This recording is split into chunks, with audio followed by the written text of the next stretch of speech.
Supreme leader about to go public. Mojtaba Khamenei's message raises big questions. Okay, real quick. How many of you knew that Iran just released a 10-point manifesto that sent shockwaves through every Arab capital, rattled Beijing, and forced Trump to fly to China? Emergency talks. Show of hands.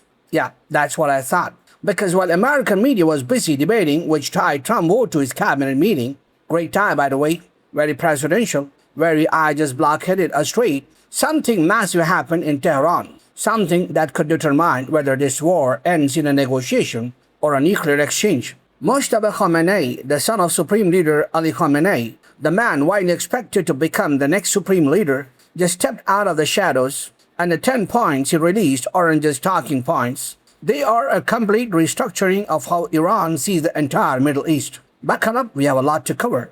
Okay, let's start with the basics, because American media has criminally undercovered this. Mojtaba Khamenei has operated in the background for years. Think of him as a guy who controls the room without sitting at the head of the table. He's been quietly building alliances, repositioning loyalists, assembling a new team, and now he's emerging publicly at the exact moment the Islamic Republic is under its most intense military pressure in decades. That's not a coincidence. When the heir apparent to one of the most powerful theocratic governments on earth decides now is the time to go public with a structured 10-point program that tells you everything about where Iran thinks this war is headed. They think they are winning, and before you roll your eyes, hear me out. So what are the 10 points that broke the internet? Okay, so here's what everyone else is getting wrong about these 10 points.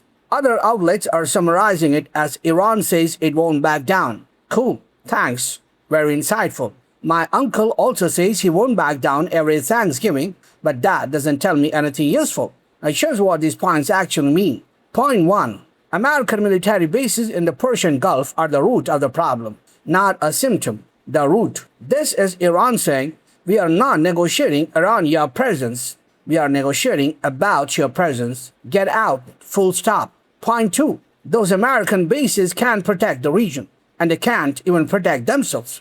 Iran launched over 470 missiles in 25 days. They hit targets in UAE, Kuwait, Saudi Arabia. The USS Abraham Lincoln got threatened directly. Iran is saying, your military deterrence just got publicly humiliated, and Washington Post and the New York Times both confirmed it.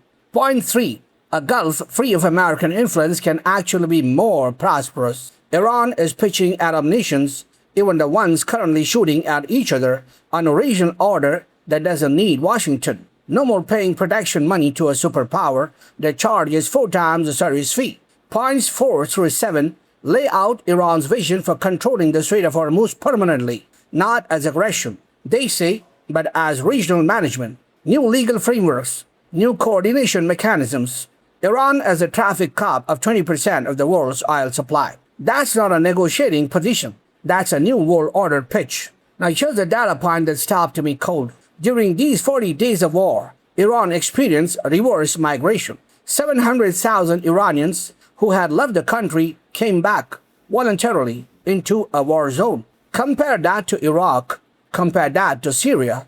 People fled those conflicts and have not returned. Even years later, even after relative stability, something different is happening in Iran psychologically. When Israel and America started hitting civilian areas, it didn't break the population's will, it unified them. The IRGC, the Revolutionary Guards, used that window to rebuild, rearm, and reposition. One senior Iranian official was blunt about it. The moment civilian areas got targeted, recruitment surged. Underground missile sites, at least 86 of them, were reorganized and restocked. Iran claims to have weapons system the West hasn't even identified yet. Is that propaganda? Maybe some of it. But Iran's targeting accuracy over the last 40 days has been documented. This isn't just bluster. Okay, Trump flying to China. Think about that. The leaders of the world's 2 largest economies are meeting. And the centerpiece of that conversation, Iran. Let that sink in. A country of 90 million people under bombardment of over a month has become the defining issue of US-China geopolitics. Russia is sending drones via the Caspian Sea. China is providing diplomatic cover. Iran is effectively forced a trilateral realignment. And J.D. Vance, who literally built his political brand on opposing these endless Middle East wars, is now talking about Iranian nuclear threats like he's auditioning for a new con podcast. When the dove becomes a hawk, the war is about to get worse. Watch that signal closely. Now, here's what nobody is telling you about the Strait of Hormuz. The Strait of Hormuz is 21 miles wide at its narrowest point. 21% of global oil passes through it every single day. Iran now controls it, not theoretically, physically. Canada said no to sending warships. Britain said no. Australia said no. The UAE said yes.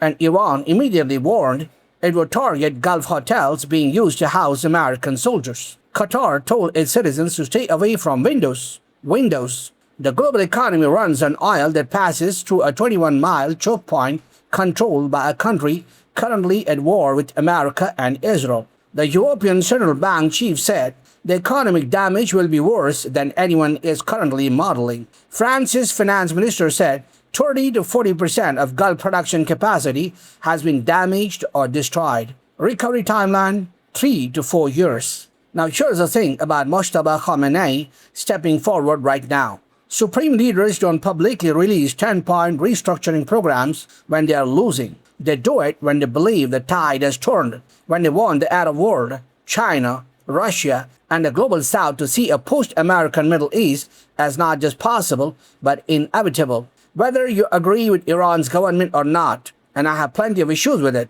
the strategic picture here is undeniable. A country that was supposed to fall in days is still standing after 40. And the man next in line to lead it just told the whole world exactly what Iran wants. No nuclear deal, no compromise on missiles, no American bases. Just one question directed at Washington. When are you leaving? That's the message. And the world is listening, even if American cable news isn't. So that's it. Thank you for watching. If you like the video, hit the like button, share it with your friends, and do subscribe to the channel.